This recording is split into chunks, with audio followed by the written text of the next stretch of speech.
Two Tone Pony is a five-piece band with an extensive musical lineage and founded by David Kirkpatrick. Their debut album, Born on the Road, is full of stories, especially as David himself was born on the road. It also sounds like the band had great fun making the album, so I'm looking forward to talking to David about it. Hello, David. G'day, Sophie. How you going? I'm very well, thank you. And I am going to start with you being born on the road. For those who aren't aware, Hmm. your parents are Slim Dusty and Joy McKean. And I say they are your parents because even though they're not on this planet at the moment, they are somewhere.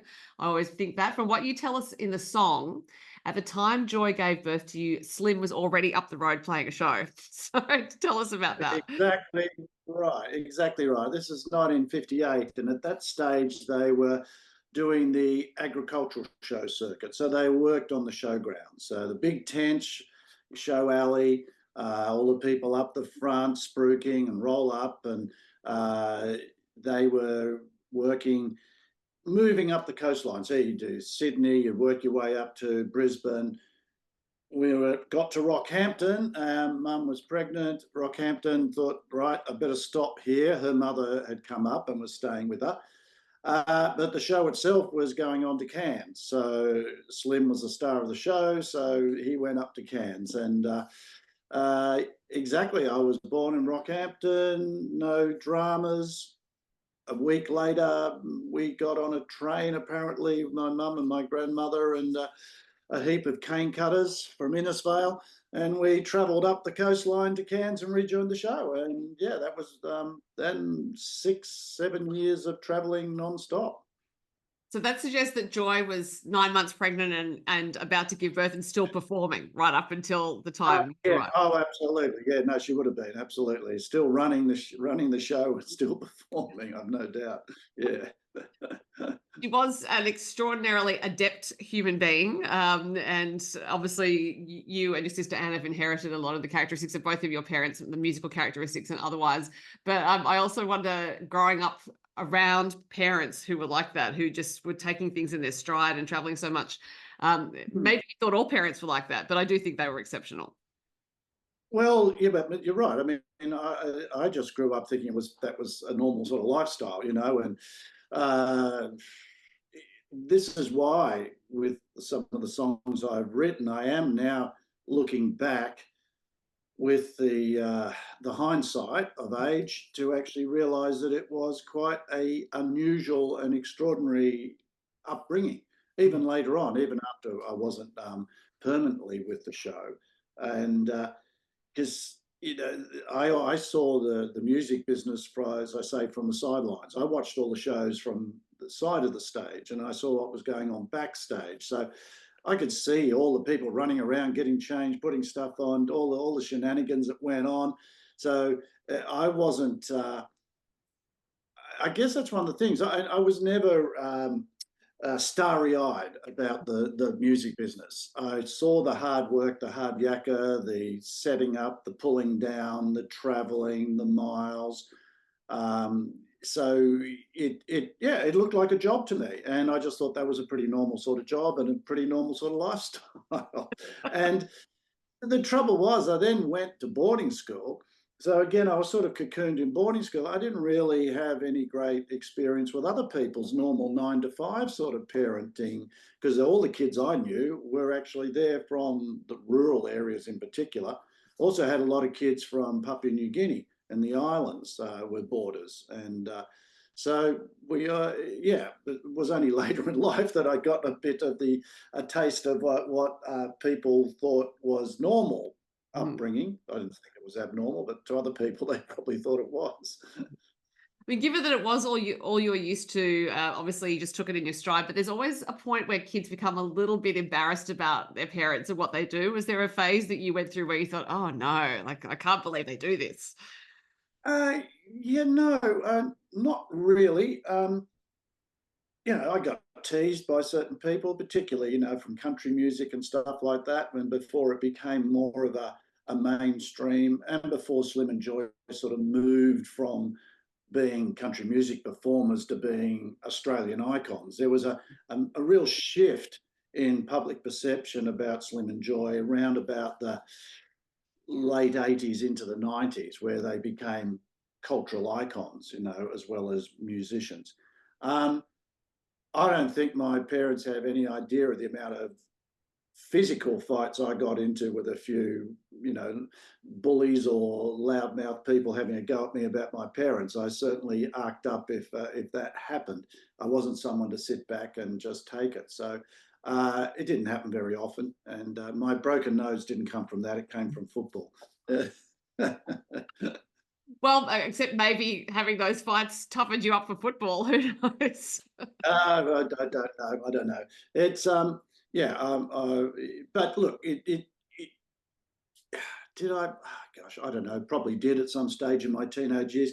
I guess I did a bit because I didn't want to learn guitar from Dad, and I always, he was trying to teach me chords and stuff like that. But I wanted to play guitar like George Harrison or Eric Clapton. So that was my touchstones when I was a teenager. That was the sort of music I was leaning towards. What I should have realised that could have led on to me playing guitar like Jerry Reed or Don Rich, the guitarist for Buck Owens. These amazing country musicians that I should have realised how well that could have put me instead, and I've been catching up ever since. I think it's perfectly normal though to want to play guitar a different way. You knew your dad Oh, was. yeah, absolutely, Yeah. absolutely. Yeah, that's right. Yeah. The music does seem like it was an inevitable path for you and for your sister Anne, because she's also a musician, but you've had a rich life away from music. You initially wanted to be a vet and then you changed to medicine. Mm. And I believe the shift had something to do with a particularly spirited sow. So I'm intrigued as to what the story is there. Oh, yeah. Well, I was only in first year vet, and I probably went into vet fairly starry-eyed, like a lot of people do, just because I liked animals. But part of in the last semester was going out to Hawkesbury Ag College and learning some basic stuffs like inoculating sheep. I mean, so there you are with a pack on your back and the syringe, and they're going through and you're puncturing them and giving them a squirt.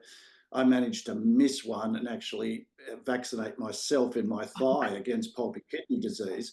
So that's good. I've never had that. But then, no, the next experience was that we had, you go into small groups and we were being taught how to rope a pig, a sow. You get in there, get it around the eye teeth on the top of the snout. Trouble was that we all were doing it to the same poor bloody sow. And it was all done in alphabetical order. So I reckon by the time it got to K, this sow had enough. I step into the sty, this thing just went head down, went straight at me, straight between my legs, picked me up and slammed me against the back of the pig pen. I thought, geez, do I really want to do this? I don't know. I guess, I don't know. I just thought maybe I'm not made out to be a vet. And I was lucky enough that I could switch over to medicine. I tried that for a year and I ended up staying with it. Yeah. I mean, I think being born on the road seems to have served to make you adventurous generally. By the sound of it, you ski, you trek, you travel a lot. You also do a lot of diving. And the latter Yeah. led you to make contributions to hyperbaric medicine. So how did that come about? Well, yeah, I got into diving when I met my wife, Jane. She was an extremely keen scuba diver. And I realized I was going to have to learn to dive or I was going to miss my opportunity here. So I did. And well, I love diving. And then it just seemed like, I decided I'm doing medicine. And I thought, they teach you about all of the medical emergencies when you're actually learning how to scuba dive. And I thought, oh, that's fascinating. And so I started to learn a bit more about it. And then, of course, there's two fields to hyperbaric medicine. There is really diving related injuries. Mhm. And then there's hyperbaric medicine as a medical cure, which is all about increasing oxygenation of ischemic tissues without getting too technical. But I mean, basically a lot of wound care, retinal embolisms in the eye, and also treating carbon monoxide poisoning and various things like this. So the hyperbaric unit is based at Prince of Wales. So they do run courses. So I did a course at the naval base, HMS Penguin, more about diving. Then I did the medical course, and then I really, really enjoyed it. I ended up doing some locum shifts at Prince of Wales in hyperbaric medicine, but unfortunately, it was just the other side of Sydney from where I was on the Central Coast. But the other side of it was where I'm working on the Central Coast, it's a big area for divers, and there was no really accredited diving medical specialists on the Central Coast.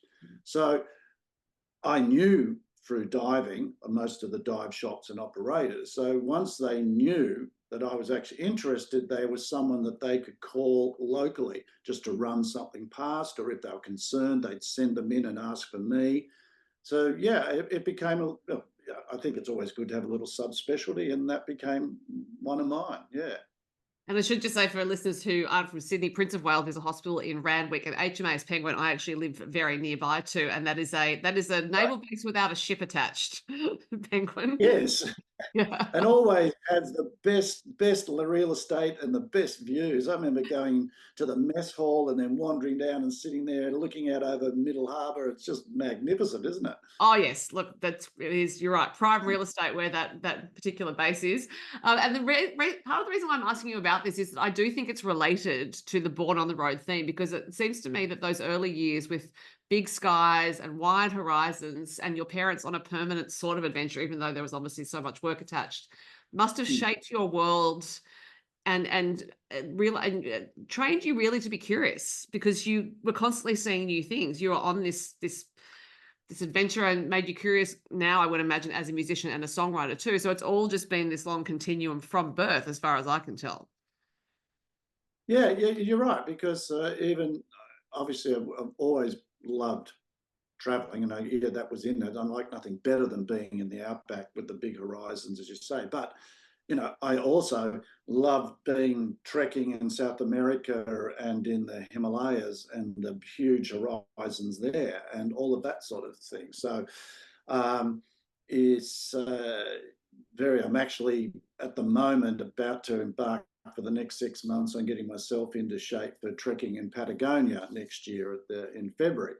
So always one of my bucket list destinations. So, and being curious, yeah, you're right. And I think obviously Slim and Joy had to be curious about to be a writer. You've got to be curious. It doesn't matter whether you're writing novels, you're writing plays, you're writing scripts, or you're writing lyrics. You've actually got to be curious about it. Something's got to pique your interest, and then you either delve into it or it sparks something, an idea in your own head.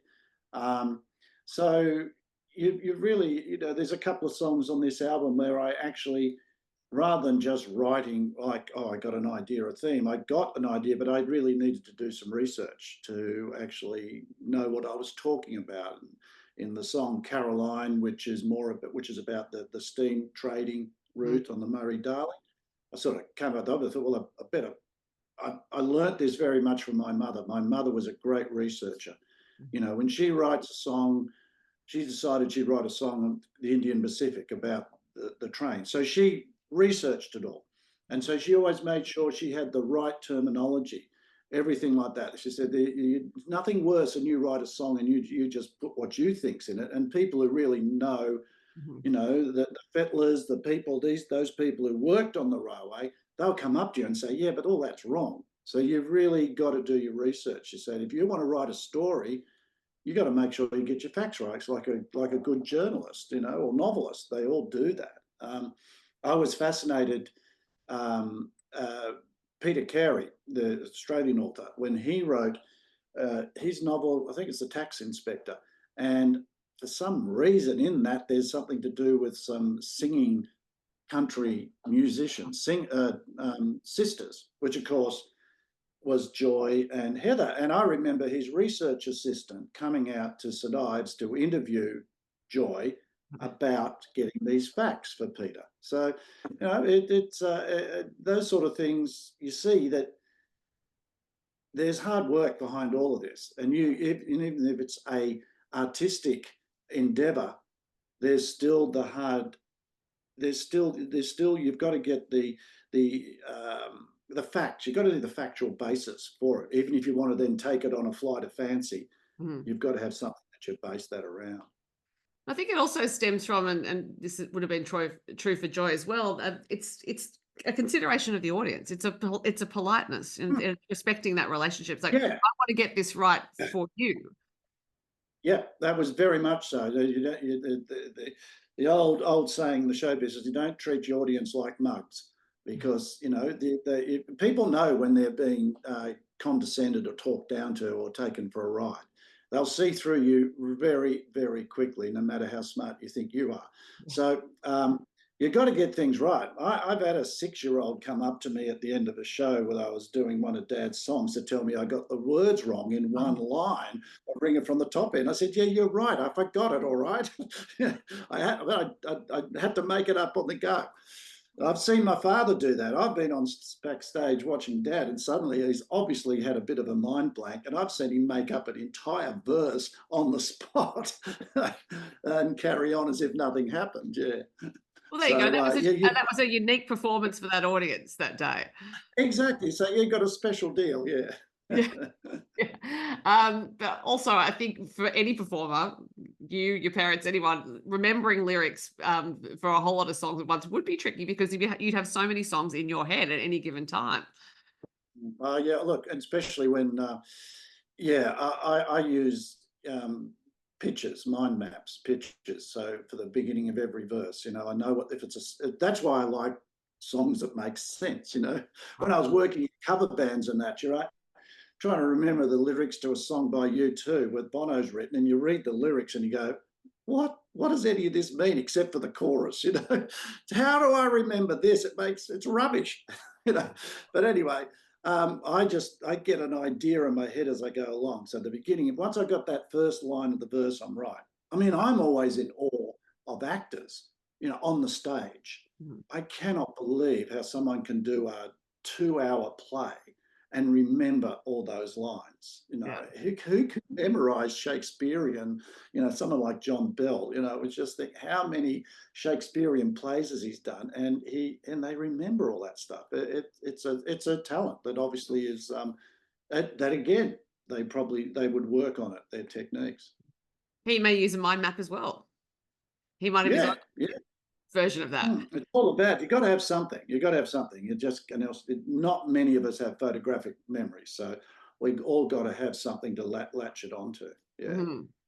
Now, the title of this album, Born on the Road, I think works as a theme for a lot of the songs in it as well, because I was looking at them and listening to the lyrics, and I think quite a few of the songs are about movement or life or both. So there's the elements of that title song of going back, well lived, stormy weather, big sky, and slow lane, and they're all about movement and life. There are others as well, but I'm wondering if there was a conscious thought of a theme to this album.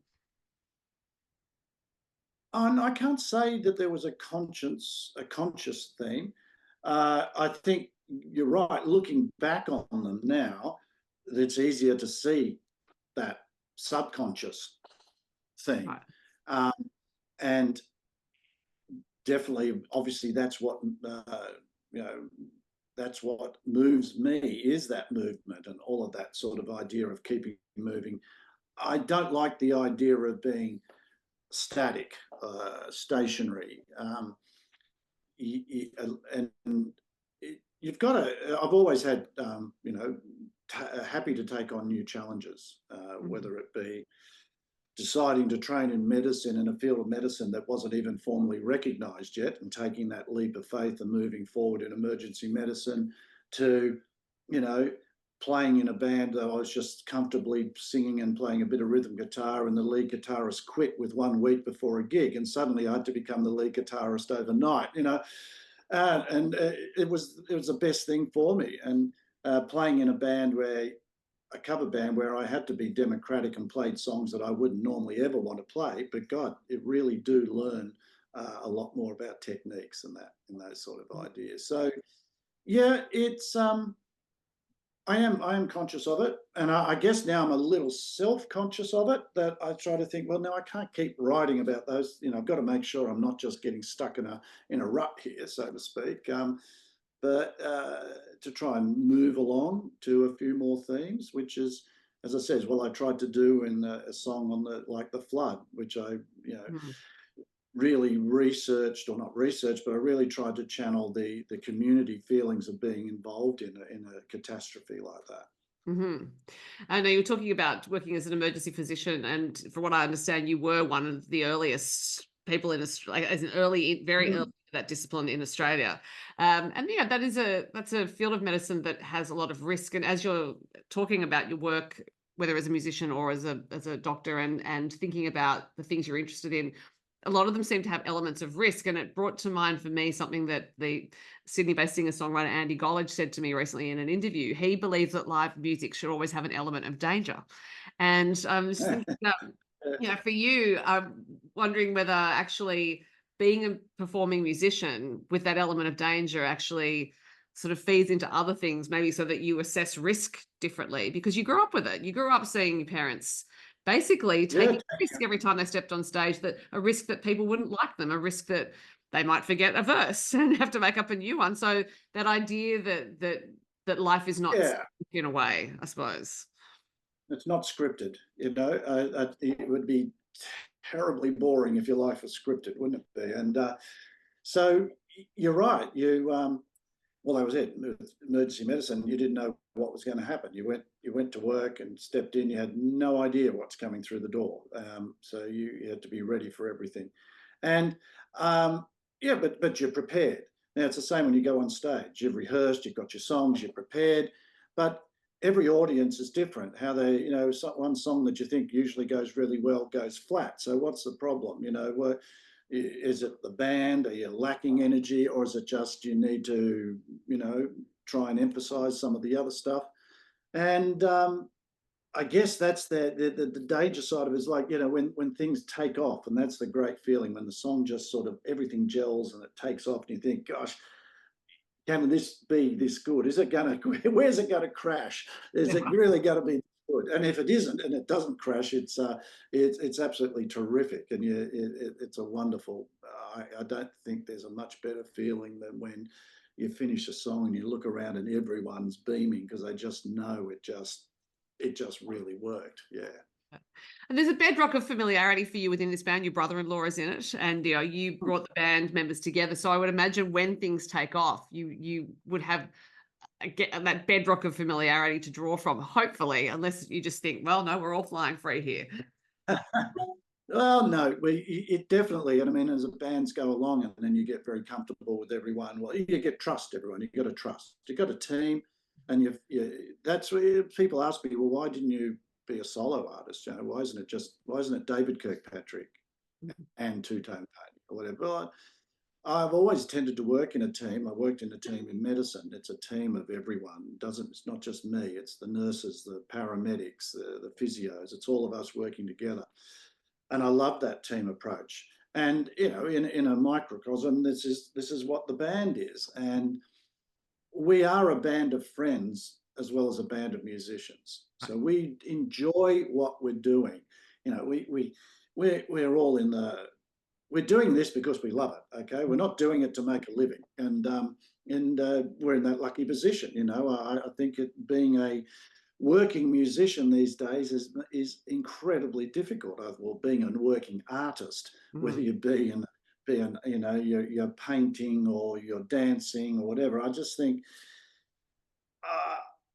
I actually feel that the accessibility of art and culture has actually devalued it rather than going the other way, because it's a commodity. It's just people, and I'm going to sound like an absolute old asshole here, but you got a LP or even a CD, you get to put it on and you have to sit still and listen to it. Yeah. Okay. And then we got our Walkmans and portable CD players, and now we just plug our earphones. It's just click, and while I'm going down the shop or I'm doing this or I'm doing that, which is great. It's supposed to mean it's all open for everyone, and I can click on and flick through the recent Archibald online, but instead of going to it and really experiencing it. And I don't think people realize that they're taking it for granted, and that how much work and effort goes into it. And I just think that it's pretty hard for young artists to get recompensed appropriately, and the opportunities for the amount of hard work they put into it. I get off.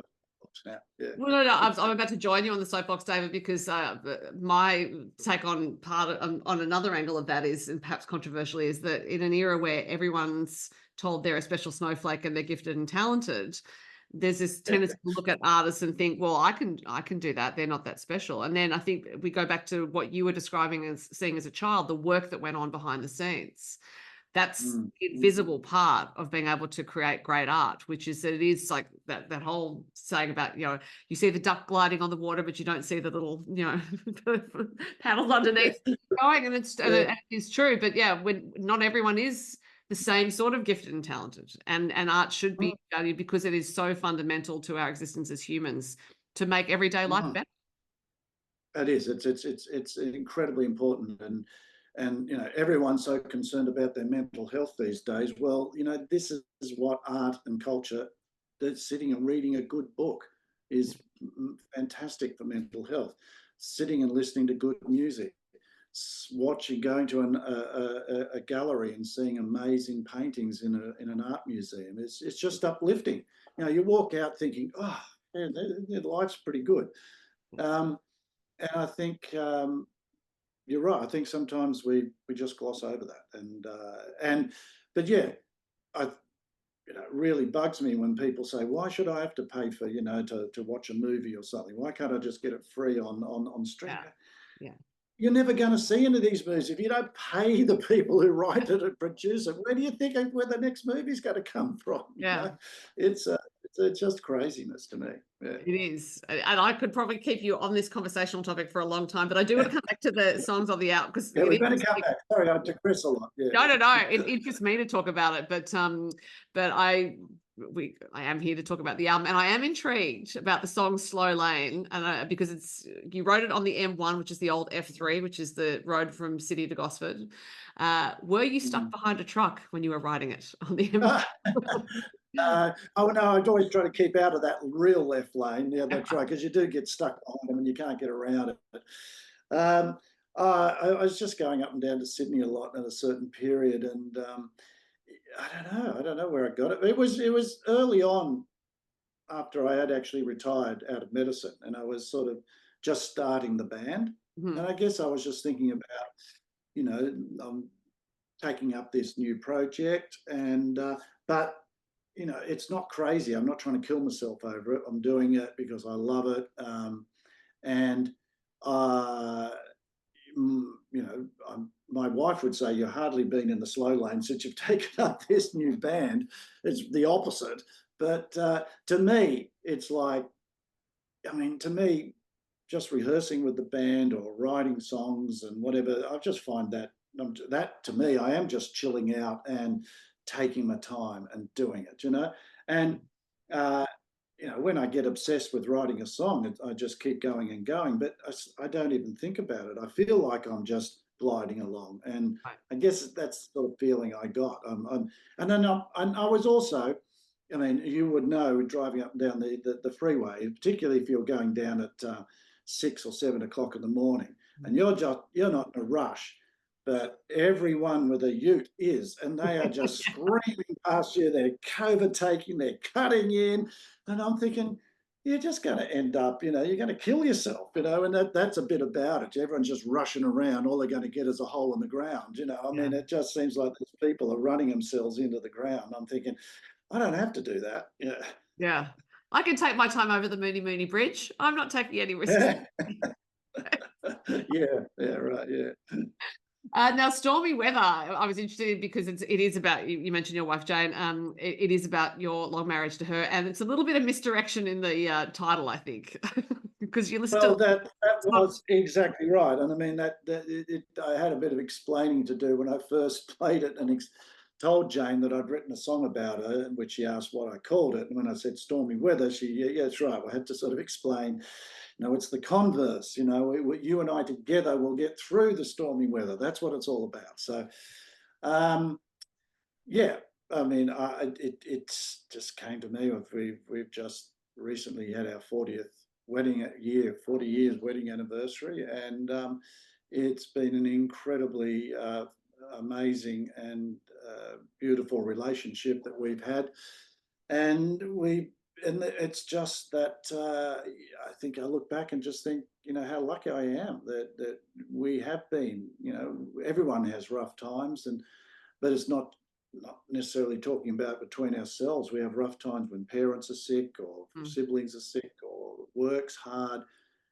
And if you're doing it by yourself, it's never easy. You might have a best friend that gets you through it, but I mean, Jane is my best friend as well as my wife, and that's what I was trying to get across. That you're meeting this person, I think together it's going to work. It's fantastic, and then just to continue that on, and it just came to me. I mean, I probably started writing the music first, and then I thought I just came up with the idea of the stormy weather, and then it all went from there. Yeah. Mm-hmm.